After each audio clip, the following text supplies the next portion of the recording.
ዘመነ ካሴ እያታለለ የማይጨበጥ ነገር ድራማ እየተናገረ ትግሉን ሲያምታታ የኖረ ነው። ህዝቡን ሲያታልል የኖረ ቅጥረኛ ባንዳ ነው። የወያኔም የሻቢያም ደብል ኤጀንት ነው ዘመነ ካሴ። ቸው 2 3 4 በጣት የሚቆጠሩ ሊሆን ይችላሉ። ከ5 ከ6 የማይበልጡ እየተገላበጡ ማንን ብንደግፍ አሁን ስብስብ ብለው ይሄ ተጠናቆ አንድ ቢሆን ደሞ ሌላ ምክንያት ፈጥረው ይመጣሉ። የቃላት ጅረትና የመሬት ላይ እውነታ የዘመነ ካሴ ንግግር ዘይቤ የቀሰቀሰው ትርክት ታሪክ እንደሚነግረን በታላላቅ የለውጥና የውጥረት ወቅቶች መድረኩን የሚቆጣጠሩ መሪዎች የሚመዘኑት በሰይፋቸው ስለት ብቻ ሳይሆን ከራሳቸው በሚፈልቀው የቃላት ኃይልም ጭምር ነው። ዛሬ በኢትዮጵያ ፖለቲካዊ ሰማይ ስር በተለይም በአማራው የትጥቅ ትግል ውስጥ እንደ ዘመነ ካሴ የቃላት መጋረጃውን የገለጠና ማህበረሰባዊ ንቃተ ህሊናን ያነቃነቀ የለም ለማለት ያስደፍር ይሆን? እሱ ከጦር ግንባር ድምጽ ባሻገር በታሪክ ጥፋቶች ውስጥ የሚረጩ የሰሚን ልብ የሚያረሱና የሚያወኩ የሚመስሉ ቃላትን እየመረጠ ይረጫል። ነገር ግን ይህ የቃላት ማዕበል በሁለት ተቃራኒ እይታዎች መካከል የሚንገላታ ትልቅ አነጋጋሪ አጀንዳ ሆኖ ቀጥሏል። የደጋፊዎች ረቂቅ ትረካ ስልት የሙዚቃ ቅኝት ያለው ትንሳኤ ጥሪ ነው ይባላል። ለዘመነ ካሴ ታማኝ ለሆኑ ወገኖች የእሱ አንደበተ ርቱዕነት ተራ የቃላት ድርደራ ሳይሆን የቆሰለውን ማህበረሰብ ሞራል የሚጠግን የማንቂያ ደወል ነው። በትግል ሜዳ ላይ ያለው ሰራዊትና በስጋት ውስጥ የሚኖረው ህዝብ የሚፈልገው ነፍስን የሚያሞቅ ነገን የሚያሳይና ተስፋን የሚዘራ መሪ ነው። ዘመነ ካሴ መድረክ ላይ ቆሞ ቃላትን ሲያዋህድ ደጋፊዎቹ የሚያዩት የተስፋውን ጮራ ነው። እነሱ እንደሚሉት የተስፋ ስነልቦና ግንባታ ስቃይን ወደ ጽናት፣ ስጋትን ወደ ድፍረት ለመለወጥ እንደሱ ያሉ የሚማረኩ ቃላት ወሳኝ ናቸው። የሰራዊቱን ወኔ የሚገነባውና ደጋፊውን የሚያስተሳስረው ይኸው የማሳመን ጥበቡ ነው። የታሪክና የማንነት ቅኝትም ሌላው ነው። ንግግሮቹ ታሪክንና የአባቶችን ጀግንነት እያጣቀሱ የሚፈሱ በመሆናቸው ሰሚው ራሱን ከትናንት ታላቅነትና ከነገ ብሩህነት ጋር አቆራኝቶ እንዲያይ ያደርጉታል። ደግሞ በሌላኛው ጎን የነቃፊዎች እይታ አለ። የህልም ፉጨት ወይንስ የስትራቴጂ ድርቅና የሚል በሌላኛው የሳንቲሙ ገጽ ላይ ፍጹም የተለየና የከረረ ትችት ይስተዋላል። ተቺዎቹ ዘመነ ካሴን የሚመለከቱት በተግባራዊ መሬት ላይ ያሉትን ውስብስብና አስቸጋሪ እውነታዎች በቃላት ውበት ብቻ ለመሸፈን የሚሞክር የህልም ነጋዴ አድርገው ነው። ለእነዚህ ወገኖች ማራኪ ንግግርና ረቂቅ ስነ ጽሑፍ ብቻውን ጦርነት አያሸንፍም፣ ህዝብንም ከስጋት አይታደግም። ስጋታቸውንም እንዲህ ይገልጻሉ።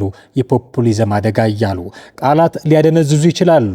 ንግግሮቹ ከተጨባጭ ወታደራዊና ፖለቲካዊ አቅም በላይ የሆኑ እጅግ ማራኪ ተስፋዎችን በመስጠት ህዝቡ በስሜት ማዕበል እንዲዋኝ ያደርጉታል። ይህ ደግሞ በረጅም ጊዜ ውስጥ የመሬቱን እውነታ መጋፈጥ ሲመጣ ከፍተኛ የስነልቦና ስብራት ሊያስከትል ይችላል። ሂሳዊ እይታንም ያደናቅፋል። ውብ ቃላትና ማራኪ ተረካዎች በትግል ውስጥ የሚታዩ ስትራቴጂያዊ ግድፈቶችን፣ የአደረጃጀት ድክመቶችንና ተግባራዊ ተግዳሮቶችን በምክንያታዊነት ለመገምገም የሚያስችለውን የህዝብ አይን ሊጋረዱ ይችላሉ የሚል ስጋትም ይነሳል። አፓንድ ታሪክ ሁሌም የመሪዎችን ቃላት የሚመዝነው በድርጊትና በውጤት ሚዛን ላይ ነው። ዘመነ ካሴ የፈጠረው የቃላት ውበት የህዝብን ስሜት የመግዛት ትልቅ አቅም እንዳለው ባይካድም የድርጊቱ ትግሉን የሚያሻግር የሞራል ብርሃን ነው ወይንስ በትክክለኛው መንገድ ላይ እንቅፋት የሚሆን ስሜታዊ ጋሻ የሚለው ጥያቄ ምላሽ የሚያገኘው ቃላቶቹ መሬት ከሚነኩ ተግባራዊ ድሎችና ከትግሉ ዘላቂ ውጤት ጋር በሚኖራቸው ቁርኝት ብቻ ይሆናል። ዘመነ ካሴ እያታለለ የማይጨበጥ ነገር ድራማ እየተናገረ ትግሉን ሲያምታታ የኖረ ነው። ህዝቡን ሲያታልል የኖረ ቅጥረኛ ባንዳ ነው። የወያኔም የሻቢያም ደብል ኤጀንት ነው ዘመነ ካሴ። ስንታየው ታከለ ውጣና ተናገር። አንተም እሱም እንዴት እንደተመለመላችሁ ውጣና ተናገር። ዘመነ ካሴ ጎጃምን ፋኖ ጀግኖችን አስገድሎና እንዲምታታ በትንትኑ እንዲወጣ አድርጎ ቤንሻንጉል ጉምዝ ላይ ሄዶ ኃይል እያሰለጠንኩ ነው እያለ ኃይል እያሰለጠነ ነው ተብሎ ይነገርለታል። ውቅሮ ትግረኛ እየተማረ እዛ ጋር የሚሰለጥን ኃይል የትግሬን የወልቃይትን ማንነት ገንጥሎ ጠገዴን ጠለምትን ገንጥሎ አማራን አፍርሶ ትግሬን ሀገር ለማድረግ የሚሰራ ኃይል እንጂ አማራን ለማዳን የአማራን ህልውና ለማስከበር ፍትህ ዘራጥፊዎችን ለፍርድ ለማቅረብ አይደለም። ዘመነ ካሴ እንደዛ ቢሆን ኖሮማ ከእስክንድር ጋር በስልጣን እየተጣላ ዘመነን የሚጠላ ጎጃም ጠልነት ነው እያለ አይናገርም ነበር። ያንን ሁሉ ጀግና ያስገድልም ነበረ። ትግሉ ብትንትኑ ሲወጣ የአመራርነት ብቃቱን አፉን ደፍኖ ድምፁን አጥፍቶ አይጠፋም ነበረ። ፋኖ እርስ በርስ መሪ የት አለ? የመሪ ያለህ ና ዳኘን፣ ና ፍረደን፣ ና አስተካክልልን ሲባል ድምፁን አጥፍቶ መቀሌ አይገባም ነበር። የወዳ ማሳማ ጎጃም ላይ ጫካ ውስጥ ገብቶ ማርቆራጭ መስሎ ታንክ እንትን ሮኬት ሰራን እያለ የሚያጭበረብር በአማራ ስነ ልቦናና በዛ ጠቢባን ህዝብ ላይ የሚሳለቅ ነው። እና እነዚህ ቅጥረኛ ባንዳዎች አሁንም ቅጥረኝነታቸውን ማወቅ ያስፈልጋል። ይሄ የሚነፋው ፕሮፓጋንዳ ኃይል አሰለጠነ ቅጥረኛ ጩኸትና የቅልቦና መንጋነት ነው። የቅልቦናው መንጋ ነው። ማሰብ አይችልም፣ ቆም ብሎ ማየት አይችልም። ብዙሃኑ ባጨበጨበበትና በጮኸበት የሚሄድ ነው እና ያንን ማስተማር ግዴታ ነው። ጉዳያችንን ወደ ጎንደር ደግሞ እናዙር። የነበልባሎች ፍትጊያ በጎንደር ሰማይ ስር የተወለደ አዲስ ማዕበል ታሪክ በአውደ ውጊያ ላይ ብቻ ሳይሆን በሐምሌ ወር ውሽንፍር ውስጥ ይጻፋል። ሐምሌ 5 ለአማራዊ ትጥቅ ትግል ምዕራፍ የተለየ የታሪክ ጠባሳና የድል ትዝታ ያረፈበት ዕለት ዘንድሮ ግን በሌላ ትልቅ የፖለቲካና የወታደራዊ ትንቅንቅ ድምፅ ታውካለች። ከጎንደር ተራሮች ማዶና ከአፋብን ማዕከላዊ የቃላት ሰንሰለት በስተጀርባ አዲስ የሐሳብ ውቅያኖስ እየተመታ ነው። ይህ በጎንደር ፋኖና በአማራ ፋኖ ብሔራዊ ንቅናቄ አፋብን መካከል የተሰማው የውጥረት ማዕበል በትግሉ ሰማይ ስር የተንጠለጠሉትን ሁለት እውነታዎች በስነ ጽሑፍ መነጽር ያሳየናል። የጎንደር ፋኖ አዋጅ የራስ ሰማይ የራስ ኮከብን ያስተርታል። ጎንደር የታሪክ ማህደር ናት። በራሷ መንገድ መነሳትና መቆም የምትወድ ለማንም በቀላሉ አንገት የማትደፋ እልከኛ ቀጠና።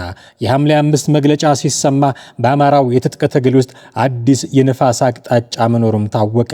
ለጎንደር ፋኖ ደጋፊዎች ይህ አዲስ የእዝ አደረጃጀት ወይንም የአንድነት አዋጅ የራስን መልክ የማደራጀት ጥበብ ነው። እይታውም እንዲህ ይገለጻል። የቀጠናዊ ማንነት ኩራት እሳት ከሩቁም አይሞቅም እንደሚባለው የጎንደር ፋኖች እንደ ወልቃይት ጠገዴ ያሉትን ስትራቴጂካዊ ታሪካዊ ቀጠናዎች ለመጠበቅ አካባቢያዊ ነፃነታቸውንና የራሳቸውን የእዝ ሰንሰለት ወሳኝ እንደሆነ ያምናሉ።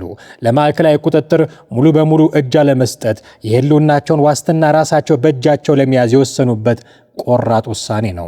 የሀገር በቀል ጽናትም ማንነትም ይታይበታል። ይህን እንቅስቃሴ በትግል ውስጥ ያሉ የተለያዩ ቀለማትንና አካባቢያዊ እውነታዎችን ማክበር የሚፈልግ እንጂ የተናጠል መበታተን ሳይሆን በራስ እግር የመቆም ታላቅ ተስፋ ተደርጎም ይወሰዳል። የአፋብን ጽናት የአንድ ሰንሰለት የአንድ ማዕበል ፍላጎት ነው ይባላል። በተቃራኒው ደግሞ በአርበኛ ዘመነ ካሴ የሚመራው አፋብን የአማራ ፋኖ ብሔራዊ ንቅናቄ ማለት ነው መላውን የፋኖ ኃይል በአንድ ማዕቀፍ በአንድ መሪነትና በአንድ ስልት ስር ለመጠቅለል የሚተጋ ማዕበል ነው። ለአፋብን ደጋፊዎች ያለ ማዕከላዊ እዝ የሚደረግ ማንኛውም እንቅስቃሴ ወደ ድል አያደርስም። እነሱ ትረካቸው ሌላ ነው። የአንድነት ውበት በትግል ሜዳ ላይ በተናጠል መቆም መዳከም ነው። አፋብን በመላው ክልል ከጎጃም እስከ ሸዋ ከወሎ እስከ ጎንደር አንድ ወጥ ወታደራዊና ፖለቲካዊ መዋቅር በመዘርጋት ኃይልን ማስተባበር ይፈልጋል። ግን የስጋት ጥላም አጥልቶበታል። የጎንደር ፋኖ በተናጠል የራሱን አጥር ማጠሩ ለአፋብን መስፋፋትና ማዕከላዊነት እንደ ትልቅ እንቅፋት ይቆጠራል። በየጎጆ መደራጀት ትግሉን ይበትነዋል የሚል ስጋት አለና በሐምሌ 5 ሽንፍር ውስጥ የተሰማው ድምፅ የአዲስ የጎንደር እዝ መወለድ ይሁን ወይንስ የአፋብን ማዕከላዊ ቁጥጥር ለመቀበል የተደረገ የውስጥ ትንቅንቅ ትግሉ በአዲስ ታሪክ ምዕራፍ ላይ መቆሙን ግን ያሳያል።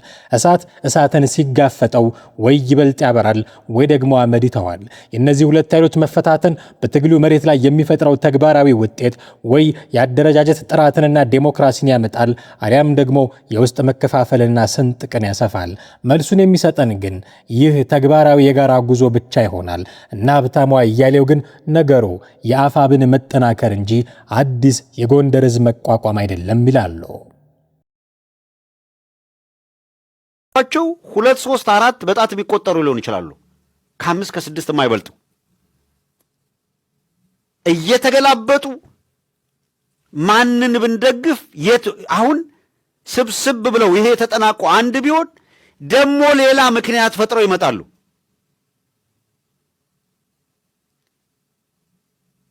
አንድ መግለጫ ተብሎ የሚዘዋወር ነገር አለ። ኃላፊነት የሚወስድ አካል የሌለበት ማለት ነው።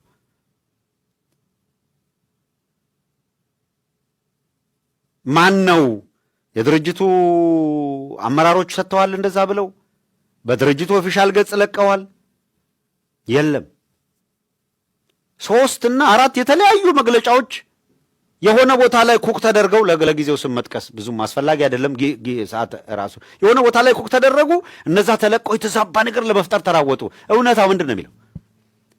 ጎንደር አንድነት በመምጣቱ ምክንያት ከአፋብን ወጡ ወይስ የአማራ ፋኖ ምንድን ነው የአንድነት ፕሮግራማቸው እና ውሳኔያቸው ይዘት ምንድን ነው የሚለው? ሰኔ 2018 ዓመተ ምህረት ለምንድን ነው እስከ ሐምሌ 5 የተጠበቀው? አርበኛ ደረጀ በላይ ሌሎቹም አመራሮች ይፋ አድርገውታል። ሐምሌ 5ን የጠበቅነው ሐምሌ 5 የዛሬ 10 ዓመት ገደማ ትግሉን ለማቀጣጠል ወሳኝ እርምጃ የተወሰደበት ጊዜ ስለሆነ አሉ። ይሄ ግን ድርጅት የአንድነት ጉባኤያቸውን ያካሄዱት በማን ስር ሆነው ምን ብለው ነው? የአማራ ፋኖ ብሔራዊ ንቅናቄ ጎንደር ጠቅላይ ግዛት እዝ አፋብን ጎንደር ጠቅላይ ግዛት እዝ በላይ ዘለቀ እዝ ጎንደር ጠቅላይ ግዛት በላይ ዘለቀ እዝ የአንድነት ጉባኤ ነው የሚለው። ይኸውልህ ምድረ ጃርት በየፌስቡኩ መጥቶ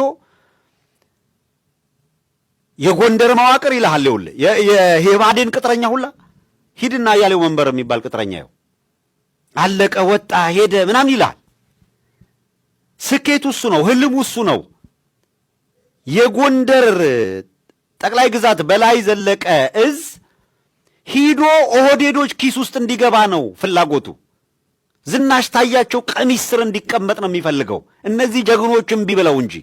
በትግራይ ክልል ሰሞኑን እየተካሄደ ያለውን የግዳጅ ወታደራዊ ምልመላ አፈሳ የተቃወሙና ልጆቻቸውን ለማስመለስ የሞከሩ 15 እናቶች በቁጥጥር ስር ውለው ፍርድ ቤት መቅረባቸው ተረጋገጠ። የክልሉ ፖሊስ እናቶቹን ትግራይን የሚያዋርድ ተግባር ፈጽመዋል በሚል የከሰሳቸው ሲሆን ፍርድ ቤቱም የ7 ቀን ምርመራ ጊዜ ቀጠሮ ፈቅዶባቸዋል። የችግሩ መነሻ የሆነው የክልሉ መንግስት ግንቦት 24 ቀን 2018 ዓ.ም ያወጣው አዲስ አዋጅ ነው። ማንኛውም የትግራይ ተወላጅ ወታደራዊ ቡድኑን መቀላቀል እንዳለበት በሚያዘው በዚህ አዋጅ መሰረት የክልሉ የጸጥታ አካላት በየአካባቢው ወጣቶችን በማፈስ ላይ ይገኛሉ። በዚህ መጠነ ሰፊ የግዳጅ ምልመላ ዘመቻ የተለመደውን የአሰራር ሂደት በጣሰ መልኩ ከአብነት ትምህርት ቤት ተማሪዎች አንስቶ እስከ አካል ጉዳተኞች ድረስ ያፈሳው ሰለባ መሆናቸው ሁኔታውን ይበልጥ አሳሳቢ አድርጎታል። ሰኔ 25 ቀን በርካታ ወጣቶች ታፍሰው በአውቶቡስ ወደ ወታደራዊ ማሰልጠኛ ካምፕ እየተወሰዱ ባለበት ወቅት የታፈሱ ልጆቻቸውን በግዳጅ ላለመስጠት የወሰኑ እናቶች አውቶቡስን በማስቆም ከፍተኛ ተቃውሞ አሰምተዋል። እናቶቹ ተሽከርካሪው ላይ ድንጋይ በመወርወርና በከፍተኛ ድምጽ በመጮ ልጆቻቸው እንዲለቀቁላቸው ጠይቀዋል። ይህ የእናቶች ተቃውሞ በስልክ ካሜራ ተቀርጾ በማህበራዊ ሚዲያ ላይ በስፋት መሰራጨቱ ከፍተኛ የህዝብ ቁጣንም ቀስቅሷል። ድርጊቱም በክልሉ እየተካሄደ ያለውን የግዳጅ ምልመላ ህዝባዊ ተቃውሞ እያገኘ መምጣቱን በግልጽ ያሳየ ክስተት ሆኖ አልፏል። የተቃውሞ ቪዲዮ በማህበራዊ ሚዲያ መሰራጨቱን ተከትሎ የክልሉ ባለስልጣናት በወሰዱት የጸጥታ እርምጃ በድርጊቱ ተሳትፈዋል የተባሉ 15 እናቶች በቁጥጥር ስር ውለው ሰኞ ፍርድ ቤት ቀርበዋል። መርማሪ ፖሊስ ለፍርድ ቤቱ ባቀረበው ሪፖርት እናቶቹ ትግራይን የሚያዋርድ ተግባር ፈጽመዋል ማለቱን ቢገልጽም ልጆቻቸውን ለማስመለስ የሞከሩ እናቶች ድርጊቱ እንዴት ክልሉን ሊያዋርድ እንደቻለ ያብራራው ዝርዝር ምክንያት ግን የለም። የፖሊስን ማመልከቻ የሰማው የትግራይ ፍርድ ቤትም እናቶቹ ለተጨማሪ 7 ቀናት በእስር ቆይተው ፖሊስ ምርመራውን እንዲያጠናቅቅ የጊዜ ቀጠሮ ፈቅዷል። ይህ ክስተት የክልሉ መንግስት የዜጎችን በተለይም የህፃናትና ወጣቶችን መብት ከመጣስ ባለፈ ልጆቻቸውን ለመጠበቅ የሚሞክሩ እናቶችን በወንጀል በመክሰስ የሐሳብን በነጻነት የመግለጽና የመቃወም መብትን እያፈነ መሆኑን በግልጽ የሚያሳይ ሆኗል እየተባለም ይተቻል። በኢትዮጵያ የአሜሪካው አምባሳደር ኤርቪን ማሲንጋ ትግራይ ክልል መቀሌ ገብተዋል። ዛሬ ጠዋት ላይ አሉላ አባነጋ አውሮፕላን ማረፊያ ሲደርሱ የህወሓት አመራሮችን ማቀባበል አድርገውላቸዋል። አንድ ቀን በመቀሌ የሚያሳልፉት አምባሳደሩ ቀጠናዊ የጸጥታና ሰላም፣ የሰብአዊ እርዳታ እንዲሁም ሌሎች ጉዳዮች ላይ ይመክራሉ ተብሎም ይጠበቃል። ከዚህ ቀደም ሀገራቸው አሜሪካ በህወሓት አመራሮችና ቤተሰቦቻቸው ላይ የቪዛ እገዳ መጣሏ የሚዘነጋ አይደለም። ትራምፕ በኢራን ላይ ጠንካራ ዛቻ ሰነዘሩ። የአሜሪካው ፕሬዝዳንት ዶናልድ ትራምፕ ኢራን ወደ ውይይት ካልተመለሰች ድልድዮችንና የኃይል ማመንጫዎችን እንደሚያጠቁ ዝተዋል። ትራምፕ ኢራን ወደ ድርድር ጠረጴዛ የማትመለስ ከሆነ በሚቀጥለው ሳምንት በሀገሪቱ ድልድዮችና የኃይል ማመንጫ ጣቢያዎች ላይ ጥቃት እንደሚሰነዝሩ እየዛቱ ነው። የሚቀጥለው ሳምንት ለነሱ በጣም አስከፊ ይሆናል ያሉት ትራምፕ ወደ ጠረጴዛ መጥተው ካልተደራደሩ በስተቀር ሁሉንም የኃይል ማመንጫዎቻቸውንና ድልድዮቻቸውን እናወድማለን ሲሉ ተናግረዋል። ፕሬዝዳንቱ ከዚህ ቀደም ተመሳሳይ ዛቻዎችን ሰንዝሮ የነበረ ሲሆን በወቅቱ የተባበሩት መንግስታት ድርጅት ባለስልጣናት ድርጊቱን አጥብቀው ማውገዛቸው ይታወሳል።